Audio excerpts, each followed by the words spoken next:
भारत सरकार द्वारा NSP national scholarship प्रत्येक छात्र को प्रदान की जाती है।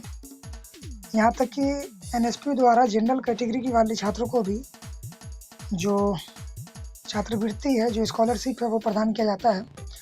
तो इसी बीच 2024 में सरकार ने एक नई सुविधाएं लॉन्च की है, वो है OTR। बहुत सारे लोगों को मन में यह डाउट है OTR होता क्या है, तो आज उसी OTR के बारे में बात करने वाले हैं। OTR है क्या, एनएसपी ने OTR को क्यों लॉन्च किया है और OTR का क्या फ़ायदा होने वाला है। जैसा कि आप लोग को मालूम होगा, पिछले बार या फिर पिछले साल की बात कर ले या फिर उससे पहले की बात कर ले, हर एक साल अगर आप स्कॉलरशिप के लिए आवेदन करते थे तो आपको पहले रजिस्टर करना पड़ता था बार बार। पहले रजिस्ट्रेशन, फिर लॉगिन, उसके बाद अप्लाई स्कॉलरशिप। ये प्रोसेस को ख़त्म करने के लिए जो एनएसपी द्वारा लॉन्च किया गया OTR है, one time registration. One time registration आप समझ ही पा रहे होंगे, क्योंकि जो स्कॉलरशिप का लाभ लेता है वो 10th प्लस 12th प्लस ही लेता है। तो वन टाइम रजिस्ट्रेशन आप बिल्कुल समझ रहे हैं, सिर्फ एक बार रजिस्ट्रेशन करना है, इसी को OTR कहा गया है। एनएसपी पर आप जैसे ही गूगल क्रोम या फिर गूगल या फिर कोई भी ब्राउज़र हो जहाँ पर डाटा एक्सेस हो, जहाँ पर साइट एक्सेस किया जा सके, उसे ओपन करेंगे। मैं यहाँ गूगल क्रोम ओपन करता हूँ और आपको सर्च करना है एनएसपी या फिर पूरा लिख सकते हैं नेशनल स्कॉलरशिप पोर्टल। तो आपके सामने ये दिख रहा होगा NSP national scholarship portal academic year 2024 से 25। ये मैंने ऑलरेडी खोल रखा है आप लोगों की सुविधा के लिए। यहाँ पर आपको OTR रजिस्ट्रेशन करना है। फिलहाल तो मैं OTR रजिस्ट्रेशन की प्रक्रिया को बताने वाला हूँ, इसलिए OTR रजिस्ट्रेशन करना है। और वो इसलिए करना है क्योंकि अगर आप अभी भी पढ़ाई कर रहे हैं और आगे भी पढ़ाई करेंगे कम से कम 2-3 साल या फिर 5 साल, तो OTR रजिस्ट्रेशन आप कर लें, आपके लिए फ़ायदेमंद होगा। आप रजिस्ट्रेशन करने के बाद आप स्कॉलरशिप का लाभ ले पाएंगे। प्रत्येक वर्ष आप एकेडमिक ईयर के अकॉर्डिंग स्कॉलरशिप का लाभ लेंगे। लेकिन OTR रजिस्ट्रेशन जो है वो सिर्फ एक बार ही करना होगा। आपका यूज़र ID और पासवर्ड आपको मिलेगा, उसे यूज़र ID और पासवर्ड से लॉगिन करके आप आवेदन दे पाएंगे। तो OTR रजिस्ट्रेशन करने के लिए आपको एनएसपी के ऑफिशियल साइट्स पर आना होगा। आप कहीं भी सर्च कर लें, किसी भी गूगल क्रोम या फिर किसी भी क्रोम पे या फिर किसी भी इंटरनेट साइट्स पर आप सर्च करेंगे एनएसपी नेशनल स्कॉलरशिप पोर्टल, तो आपके सामने ऐसा ही कुछ खुल कर आएगा। यहाँ पर दिख रहा है गेट योर OTR, आपको नहीं दिख रहा है, ये रहा गेट योर OTR है ना, यहाँ पर है get your OTR। One time registration is a unique 14 digit number issue based on the Aadhaar card के हिसाब से, आधार कार्ड के ही बेस पे वन टाइम रजिस्ट्रेशन जो यूनिक 14 डिजिट होता है वो आपको मिलेगा। तो अप्लाई करने का तरीका जानेंगे, OTR रजिस्ट्रेशन करने का तरीका। सबसे पहले आप सबसे ऊपर देखेंगे, यहाँ पर 3 लाइन या फिर 4 लाइन है, उस पर क्लिक करने के बाद जैसे इस पर क्लिक करेंगे, सबसे पहला आपको दिख रहा होगा अप्लाई फॉर OTR, दिख रहा है, बिल्कुल आशा करते हैं आप लोग को दिख रहा होगा, ये OTR है ना। सबसे ऊपर apply for one time registration OTR। तो जैसे इस पर क्लिक करेंगे, क्लिक करने के बाद आपके पास 2-3 ऑप्शन आएंगे। पहला आएगा लॉगिन।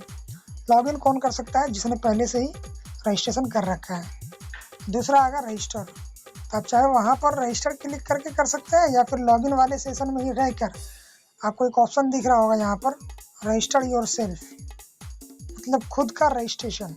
यहाँ पर जैसे ही क्लिक करेंगे आपके सामने ये पेज खुलेगा।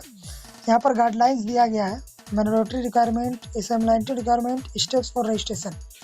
बहुत सारी बातें हैं यहाँ पर पढ़ने को, अगर पढ़ना चाहे तो पढ़ सकते हैं, नहीं तो यहाँ नीचे देख सकते हैं आप आराम से 2 बॉक्स बने हुए हैं।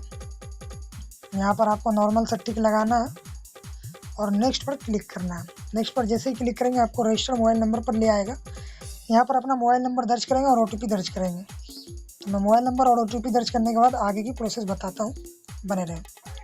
तो बिल्कुल जैसा कि आप देख रहे हैं, मेरा जो मोबाइल नंबर है वो मैंने वेरीफाई कर लिया है। मोबाइल नंबर डालने के बाद मैंने गेट OTP पे क्लिक किया था।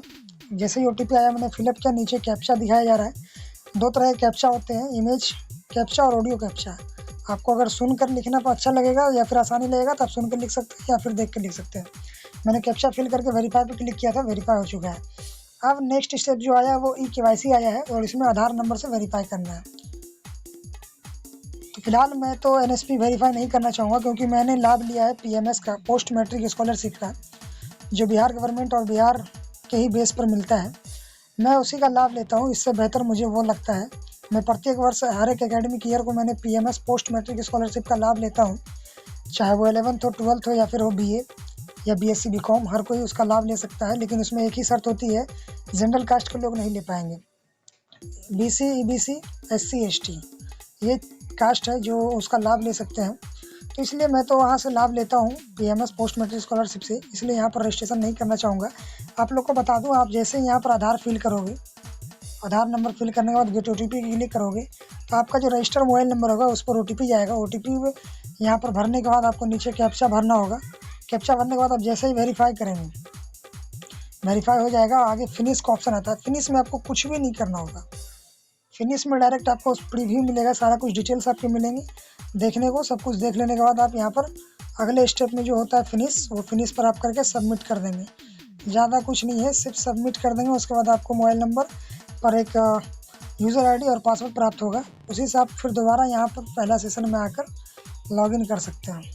यहाँ पर जैसे ही आइएगा लॉगिन सेशन में, पहला सेशन में UTR रजिस्ट्रेशन नंबर और पासवर्ड यहाँ पर क्लिक करके आप लॉगिन कर लेंगे। आपका सेशन जो है वो लॉगिन हो जाएगा और एकेडमिक ईयर के अकॉर्डिंग आप स्कॉलरशिप अप्लाई कर सकते हैं। तो कमेंट में ज़रूर बताएं हमारी ये जानकारी आपको कैसी लगी। अगर हमसे बीच में थोड़ी बहुत गलतियाँ हुई तो उसके भी सुझाव हमें ज़रूर दें, कमेंट में ही बताएं, सजेस्ट करें कि आपसे ये गलती हुई या फिर आपने ये नहीं बताया। मिलते हैं अगले वीडियो में, बने रहे हमारे साथ टेक मुंगेरी। धन्यवाद।